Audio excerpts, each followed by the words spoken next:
According to mainstream New Testament scholarship, the first book of the New Testament that was composed is Paul's letter to the Thessalonians, First Thessalonians. Now, we believe the Holy Spirit inspired Paul to write that letter to these Gentile converts to the faith. He's writing to predominantly Gentiles. They're not ethnically Jews, although there would be ethnic Jews amongst them. These churches would consist primarily of Gentile converts to Christianity. And according to mainstream biblical scholarship, New Testament scholarship, including Bart Ehrman, mind you, First Thessalonians is dated anywhere from 49 to 51 AD. At the earliest, 49 AD, even though the late Raymond Brown, who was a liberal Catholic New Testament scholar, he actually has written, and it's in one of my articles, The Rebuttal to Shirali, I cite him, I quote him, that there are actually some scholars that even date First Thessalonians as early as 41 to 43 AD. In fact, let me get you that article. It's in the description box, right? Let me show it to you. Here it is. This is the article. It's in the description box. Here it is. And the reason why I quoted the late Raymond Brown is because Shirali loves to quote Raymond Brown and Bart Ehrman because they're liberal, critical scholars whose views he likes to use to undermine New Testament Christianity, and inconsistently, because their same assumptions and arguments can be turned against them to destroy the Quran. Now, in that link, you'll see right there, Brown, I quote, Brown dates 1 Thessalonians around 50 or 51 AD, or 41 to 43 AD, according to revisionist chronology. And I'm citing Raymond Brown's Introduction to the New Testament, right? Page 457. So these are not dates that I'm making up. These are the dates given by mainstream New Testament scholarship. Now, the consensus of these scholars would assign 1 Thessalonians at 50 AD, 49, 50 AD. Now, let's go with 50 AD. Let's round it off. 49, but let's go to 50 AD. That's within 20 years of Jesus's physical death, resurrection, and ascension. Now, you need to focus because I'm helping you understand why this is remarkable, in fact, astonishing. When Paul is writing to the Thessalonians, they've already come to faith. That means their conversion to the faith predates the composition of the letter. He's not writing to people who are converting after he writes to them. He's writing to people who have already converted before he writes to them. Right? Are you paying attention? Okay, I want you to pay attention because we're going to go into some meat now to show you how irrefutable the evidence is for your faith. God has given overwhelming evidence, massive archaeological, historical, textual, prophetic, medical, scientific proofs showing biblical Christianity is true and the Bible is the revealed word of the God who is. Okay? So that these mythicists and these liberals have to explain away a lot of the data. But those of you who have eyes to see and ears to hear, if you pay attention, you're going to learn how amazing, how remarkable your faith is, and the overwhelming amount of evidence that God has given you to solidify, can confirm your faith in Jesus Christ. Okay, are you listening? Sorry, I had to drink something. Now, with that said, Paul is writing to Gentiles, Greeks who have already converted. So if he's writing to them around 50 AD, that means their conversion predates the letter. So let's say they converted 5 years prior to this letter. And I'm being very generous when I say 5 years. That means these are Gentiles who've converted to Christianity at least around 45 AD. within less than 15 years of Jesus's death and resurrection. Now keep that in mind. Why is that important? Because you're going to have to answer this question. Why would a group of Gentiles, and Paul mentions that, by the way, and we're going to get into it in a minute, but I'm preparing you so you can focus. Why would a group of Gentiles who worshiped a pantheon of gods and goddesses such as Zeus, Artemis, Diana, Hermes, Apollo, right? Abandon these gods and goddesses. Stop sacrificing to these gods and goddesses and start worshiping a Jew, someone who was not ethnically one of their own, a Jew whom they knew within less than 15 years had been killed by Roman authorities and buried. And now they're worshiping this Jew as the unique divine Son of God who is alive in heaven and who will come to judge the living and the dead. What would lead them to abandon their gods and goddesses for a historical figure, an ethnic Jew who had been killed within less than 15 years of their conversion? How do you explain that? Well, the only answer that one can give is that this Jew did not remain dead, but that his tomb was found empty, and the very eyewitnesses who had known him claimed to have seen him alive, appearing to them in his glorified physical body, and claimed that he had then ascended physically to heaven, where he now lives and reigns with the God of all creation as Lord over heaven and earth. Right?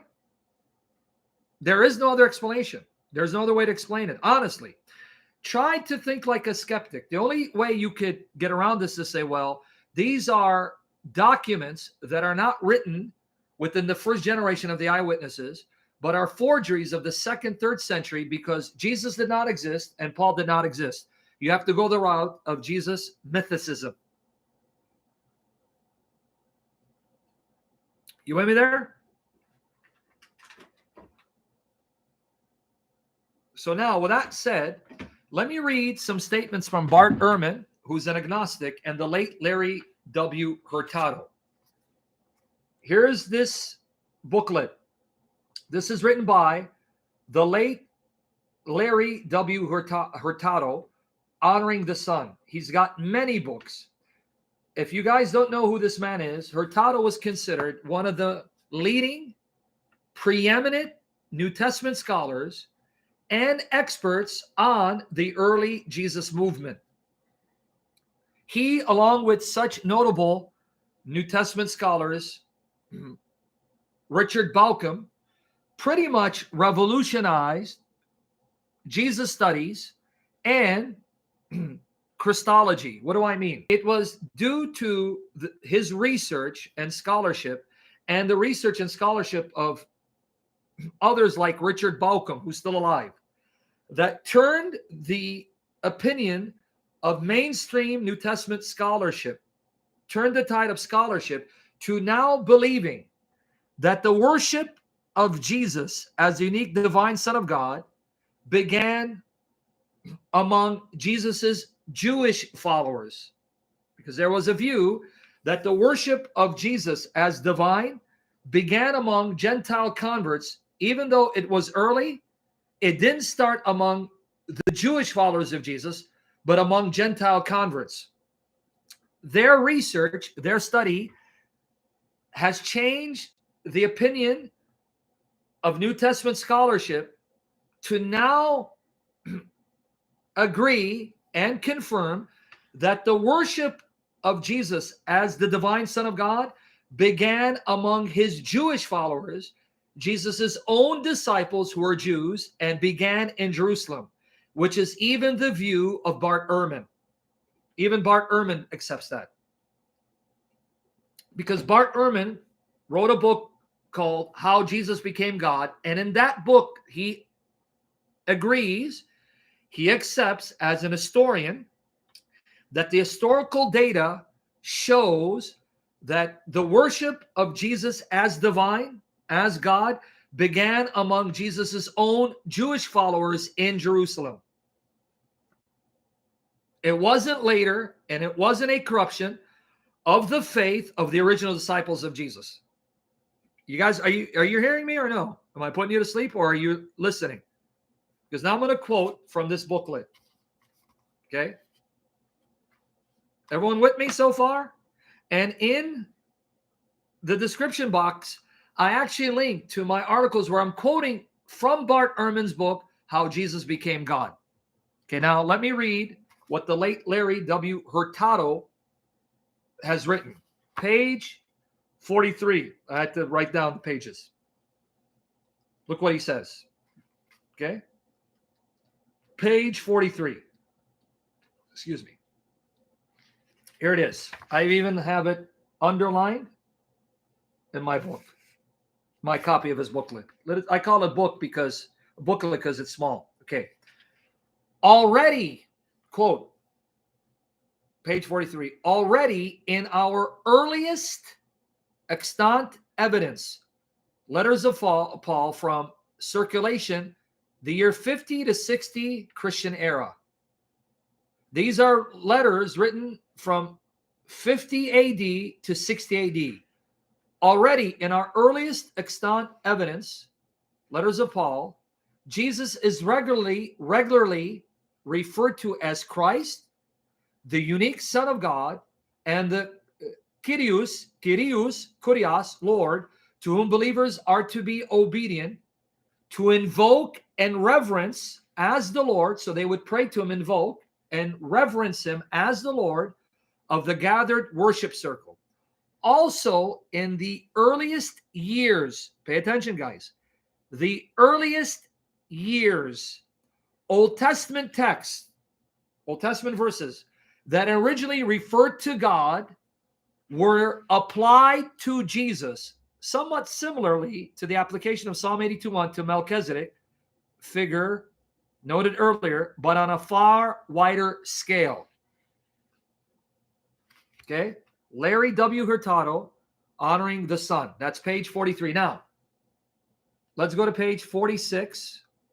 And I have a typo. I think I was supposed to say 46 to 48. Yep, typo. Okay, 46 and 48. Let me read. Why did I do 46? Am I right? Yeah. I guess I made a mistake, huh?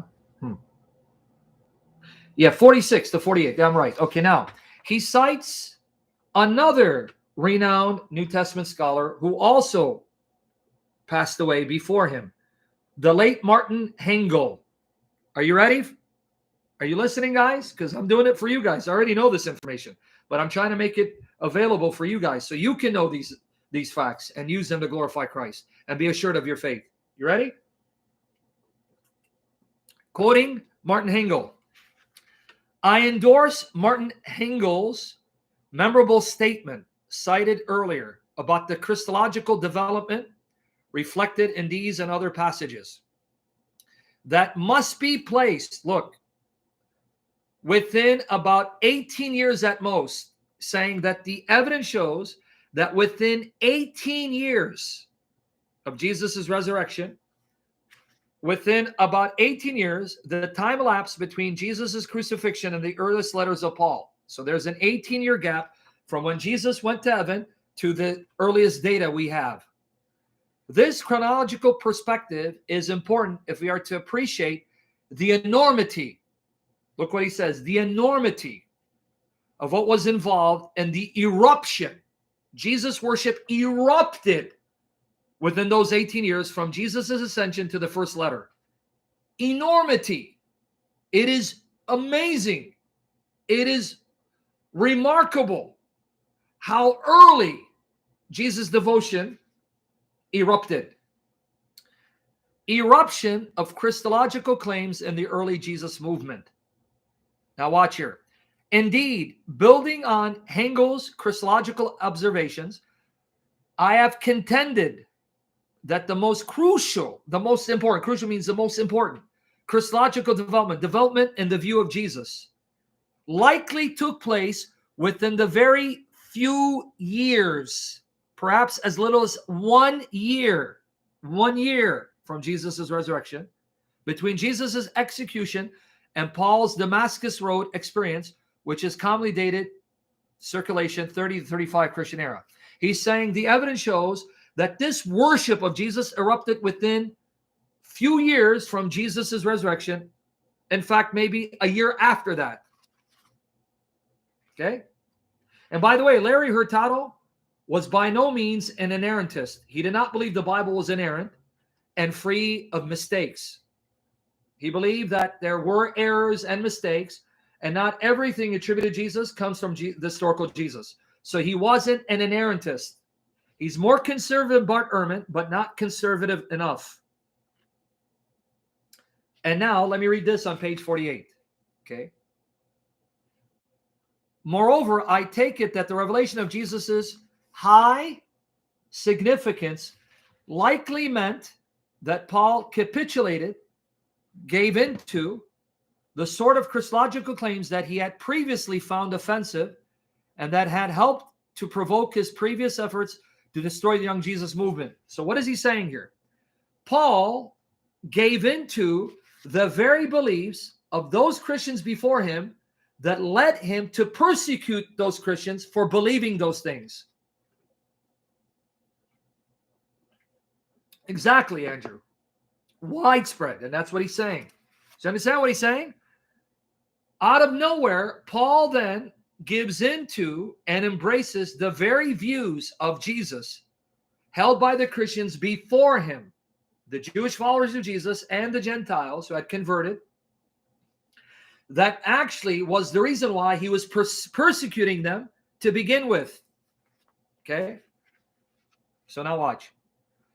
To be sure, Paul claimed a distinctive divine calling to carry out his mission to Gentiles, but he never claimed any distinctiveness in his core Christological beliefs or in the devotional practices reflected in his letters.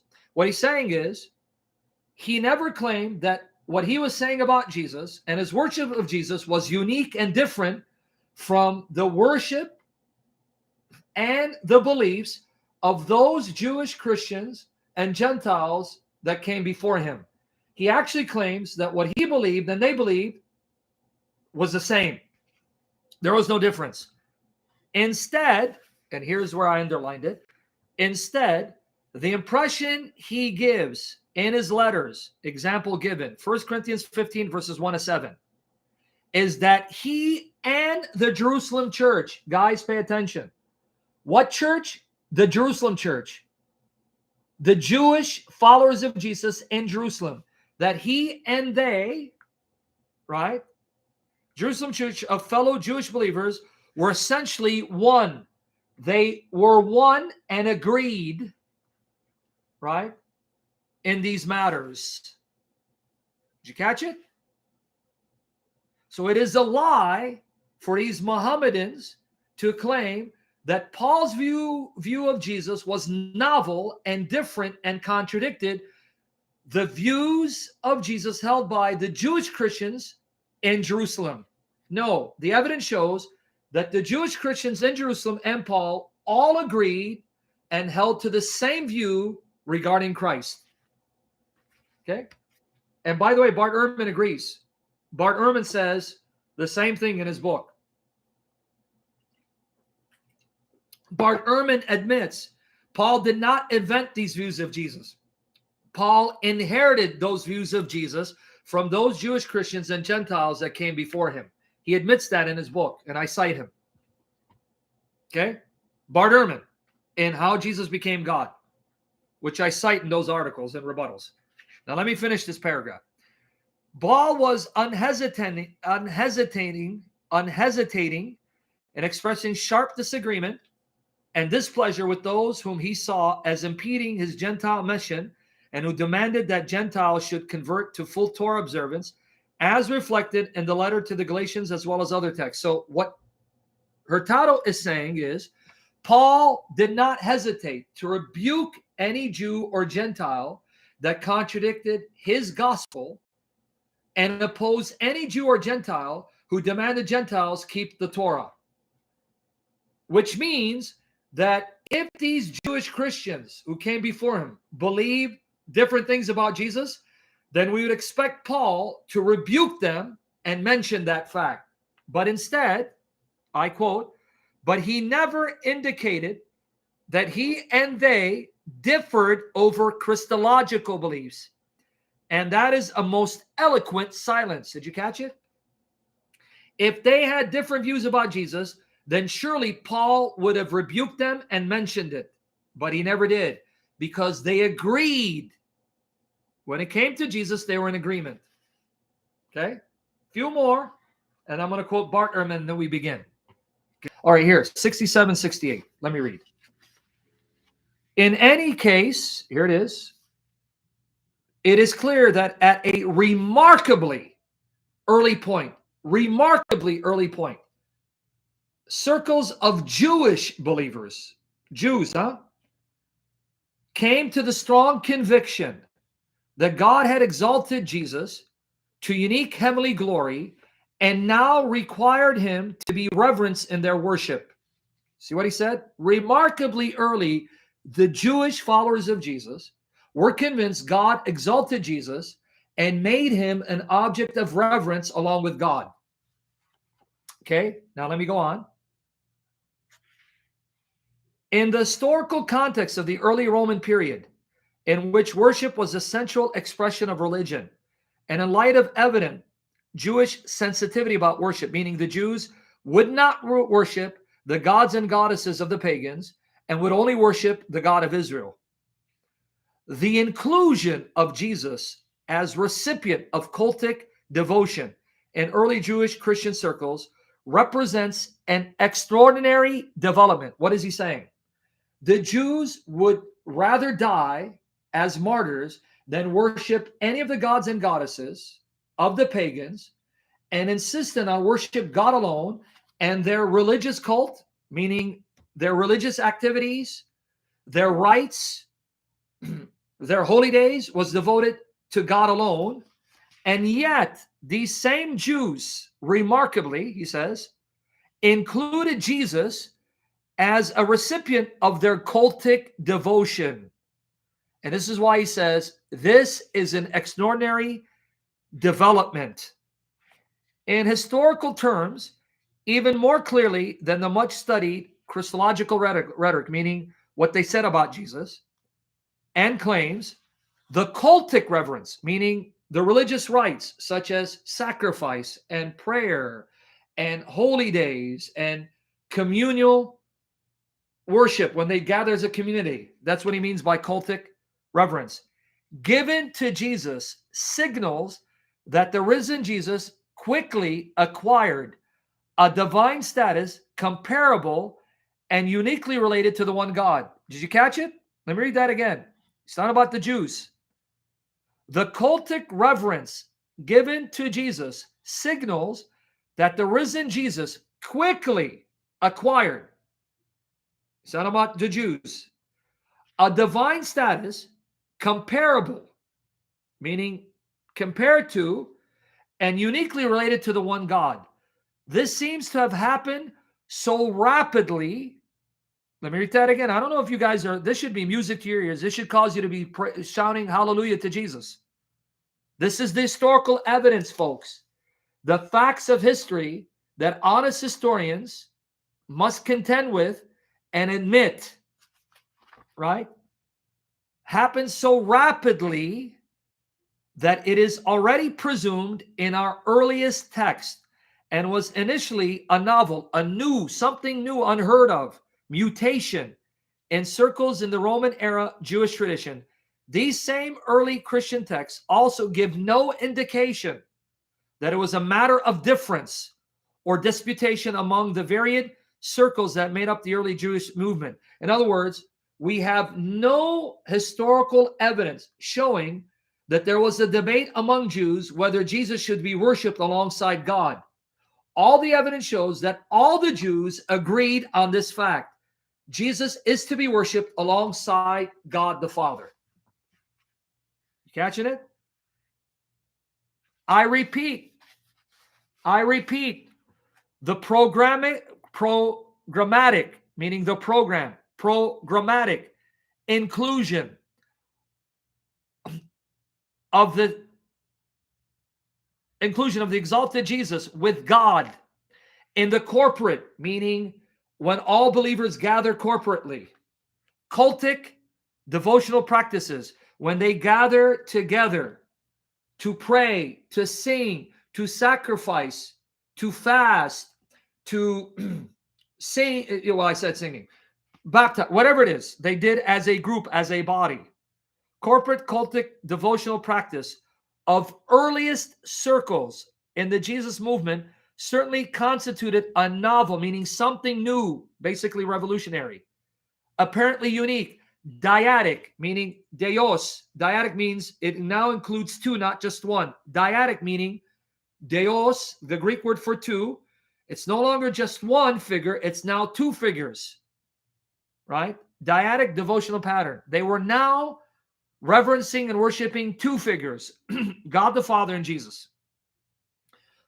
Although the theological consequences of this occupied Christians in the following centuries, the decisive step in treating Jesus as sharing in some way in divine glory and status was taken remarkably early and was expressed both in Christological rhetoric and, most importantly, distinctively and remarkably in this dyadic meaning Dios, two, where they're not just worshiping one figure, but now two, God the Father and Jesus, devotional pattern. Now, final citation from page 70. This is a section where he shows where Ehrman is wrong and corrects some of Ehrman's misinformation. He quotes the late Martin Hengel. Page 70, watch here. That in a nutshell is the thrust of Bart Ehrman's book, How Jesus Became God, the exaltation of a Jewish preacher from Galilee.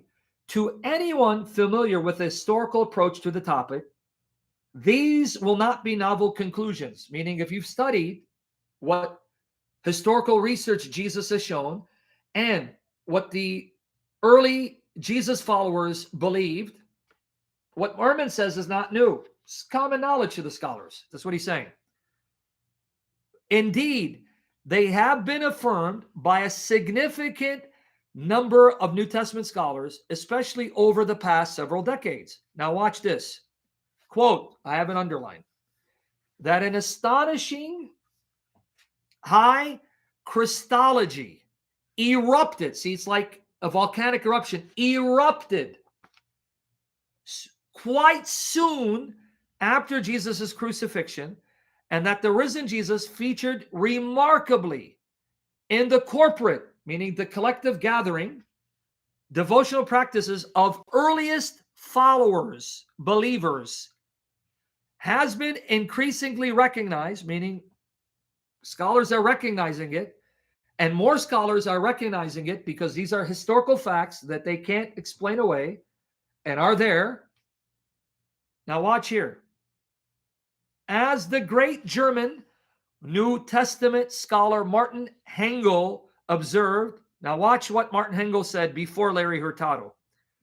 In the 20 years between Jesus' execution and the letters of Paul. So note, what did Martin Hengel observe about the development between Jesus and Paul's letters between the 20 years from Jesus' resurrection to the first letter, because the first letter is 1 Thessalonians. So within Jesus' resurrection to the writing of the first letter, there's a 20 years. He goes, within those 20 years, quote, in essentials, more happened in Christology within these few years than the whole subsequent 700 years of church history. Do you see what he said? In those few years from Jesus' resurrection to the first letter written, more happened regarding the early followers' views of Jesus and their worship of Jesus than in the 700 years after that. Wonder Bucket, I already have an article on this, on the names in the genealogical list of Genesis 5. It's on my blog. You guys caught it? Focus, guys. Don't be distracted. This is what you won't get from anti-Christian mythicists, Mohammedans, and anti-Trinitarians. These are facts you won't learn from them, but these are facts that scholars agree to, already acknowledge, and actually teach in colleges and seminaries, facts that even Bart Ehrman recognizes and concedes and accepts and affirms. And sadly, these are facts that you won't be taught in your church. Isn't that sad? But that's where you come in. You then take these facts, take these materials, study them accurately, understand them, and now you teach them in your churches. Now we're going to quote Bart Ehrman.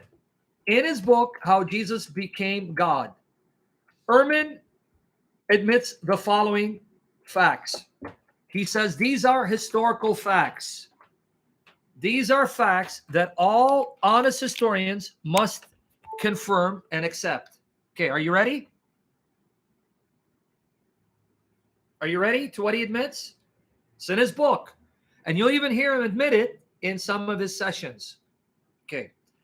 He says that Jesus's followers, Peter and Mary Magdalene, had visions that convinced them God the Father raised Jesus physically, bodily on the third day and exalted him physically, bodily to heaven, where he began reigning as God over creation alongside the Father. He admits that as historical facts.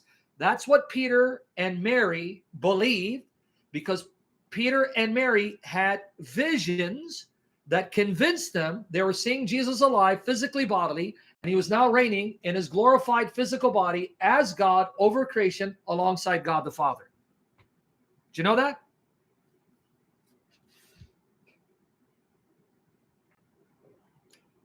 Do you hear what I just said? He admits that.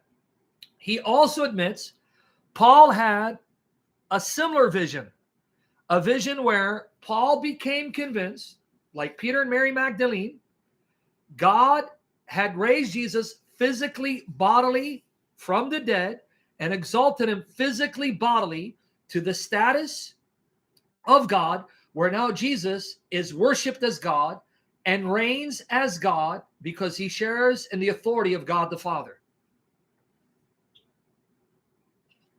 Okay? Now, as an agnostic and atheist who doesn't believe in God or in the resurrection, how does Bart Ehrman explain these visions? Well, this is what he says, and Larry Hurtado refutes and shows why that's nonsense. And I'll read his response in a minute. He says Peter and Mary Magdalene had what is commonly referred to as bereavement visions. What are bereavement visions? It is actually common. Psychologists, doctors in the medical field agree that people who have lost loved ones will often have what is commonly referred to in the medical field as bereavement visions. These are visions in which they see their loved one standing before them alive.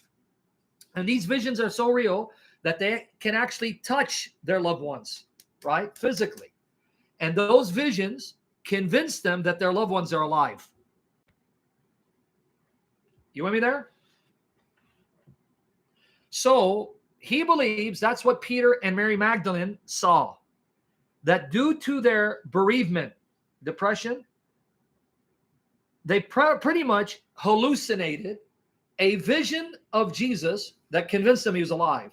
Now, here's the problem. There are several problems with that assertion. Number one, who says that these bereavement visions that people have today, and they're very, very common, by the way, he admits in his book, they're quite common.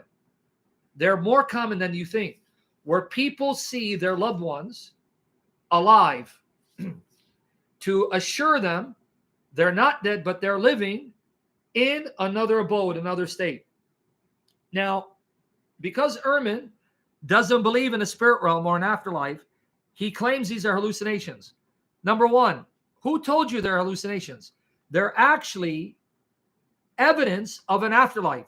They're actually proofs that people who die physically continue to exist consciously, albeit not in their physical bodies. We take this as proof that the Bible is right, that those who die, they're believers, are still alive, even though they continue to exist consciously without their physical bodies. What he calls hallucinations, we call actual encounters with those who have died, because they're not dead, they're still alive in some sense. Are you with me there? That's number one. The second problem with Ehrman's assertion: Paul hated Jesus and his followers.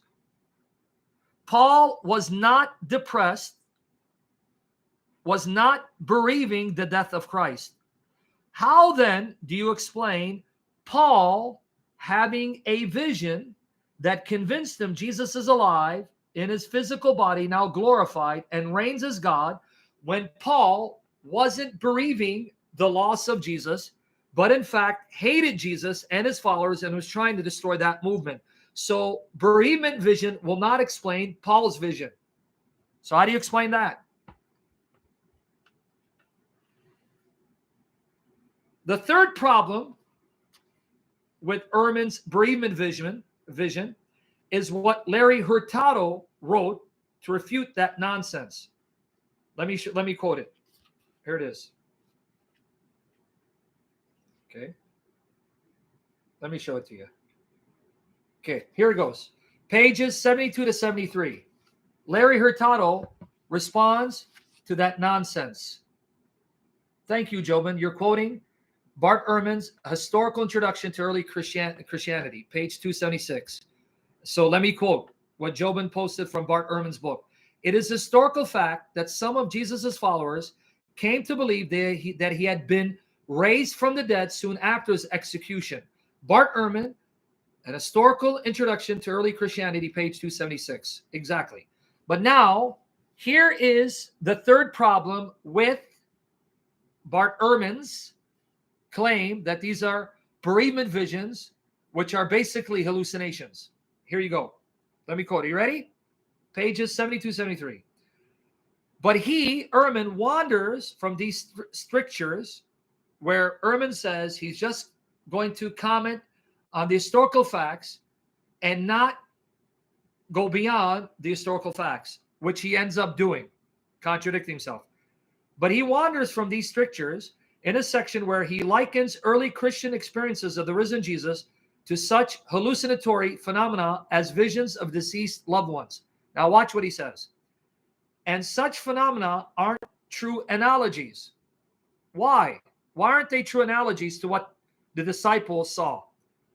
The grief experiences he cites don't typically involve a resurrected loved one in glorified form who exalted to heavenly glory at God's right hand. This fact suggests that something other than grief experiences was at work in the visions of the risen Jesus.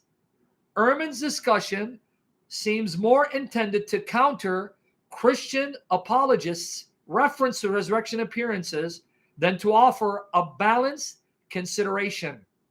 His earlier claim about sidestepping the question of the validity of early Christian claims seems coy. You see what he just said? Bereavement visions do not lead people to assume that their loved one has been raised in a glorified physical body and they're now reigning in heaven as God alongside God. Bereavement visions only convince the person that their loved one is alive, not in his physical body or her physical body, because they know the body is buried. They're alive as disembodied spirits.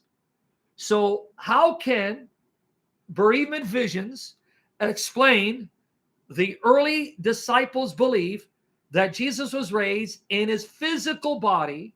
He now reigns in a glorified physical body as God alongside the Father. See the problem with his arguments?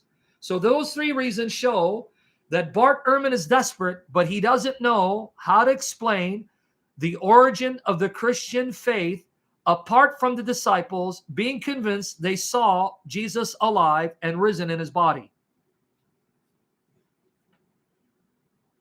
You see how overwhelming the evidence is for the truth of your faith? If you guys only knew. And now you know. No, hater. In the vision, they do touch the person. You're not listening. Hater, you got to listen better than you comment. Yes, in these visions, they actually touch the loved one. That's why they're not hallucinations. These visions that he tries to say are hallucinations actually are confirmation of what the Bible teaches, that those who die are still alive and can appear to you by the grace of God. The problem with Ehrman's assertion is these bereavement visions do not lead the people to assume their loved ones have been raised in their bodies. Their physical bodies are now made immortal. And in those bodies, they're reigning with God the Father as God over creation. Everyone got that now? But now let me show you an astonishing assertion Ehrman makes in his book, How Jesus Became God. This comes from chapter 7, Jesus is God on Earth, Early Incarnation Christologies, page 259. Here it is. It's in this article where I use Ehrman to destroy Islam. Here it is. I put in the description box. Here it is. Okay. Amandi, if you're going to complain, you need to leave. Listen, don't be a troll, and learn and benefit. Okay? In Jesus' name. Now, are you guys ready to be blown away with what Bart Ehrman admits? And I'm going to quote him. He's talking about Philippians 2, verses 5 to 11.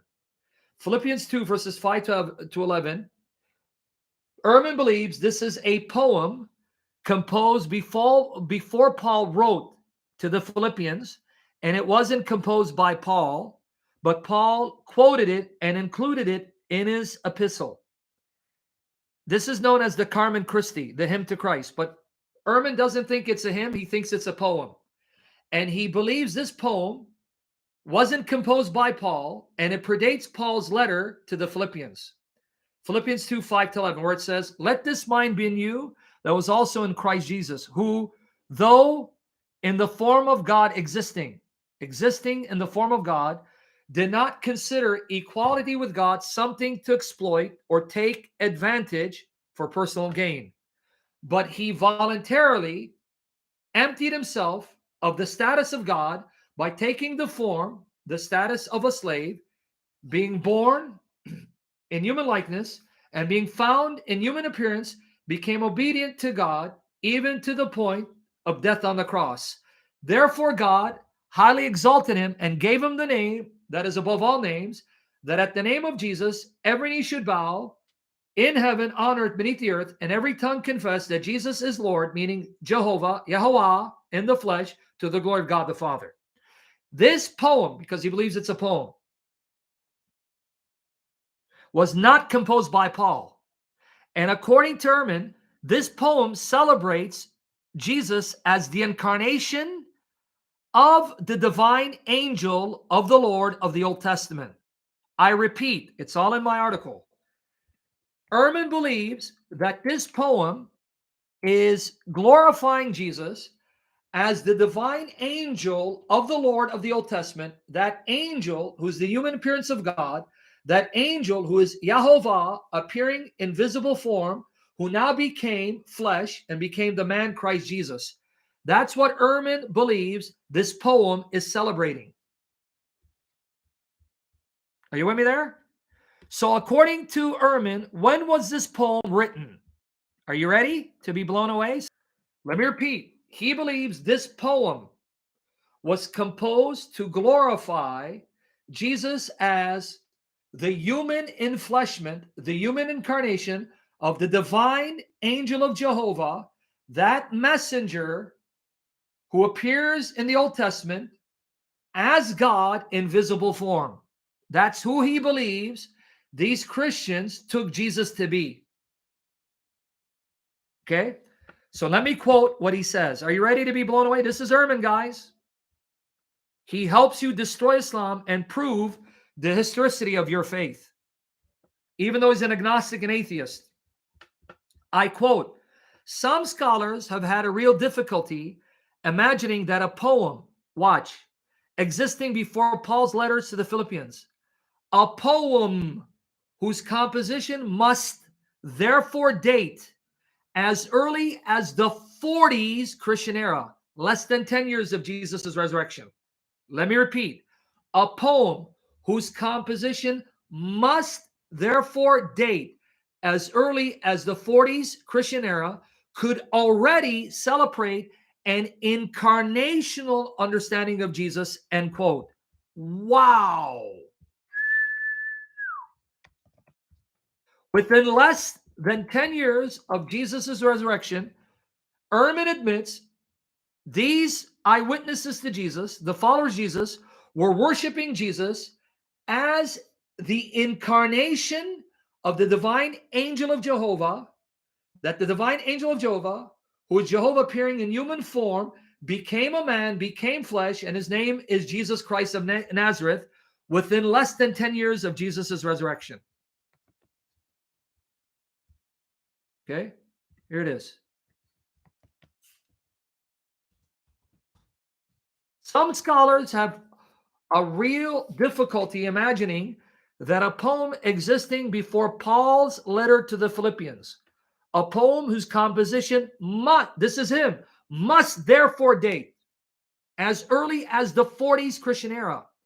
That's less than 10 years of Jesus' resurrection, where thousands of eyewitnesses are alive, both Jesus's followers and their enemies, could already celebrate an incarnational understanding of Jesus. Are you blown away? That's Bart Ehrman. You got it? I want to take a minute for that to sink in. You understand, Bart Ehrman, if he doesn't repent, his judgment and destruction will be great, because he sees these as historical facts that he cannot deny. As an historian, he has to admit, yeah, these are facts. Yep, Peter, Paul, and Mary had visions convincing them that God raised Jesus in his physical body, now glorified, and Jesus reigns as God over creation, and Jesus will return physically bodily to judge living and the dead. And yeah, within less than 10 years of Jesus' resurrection, Jesus' very own eyewitnesses and the converts whom they converted were celebrating Jesus as the incarnation of the divine angel of Jehovah, who appears all throughout the Old Testament.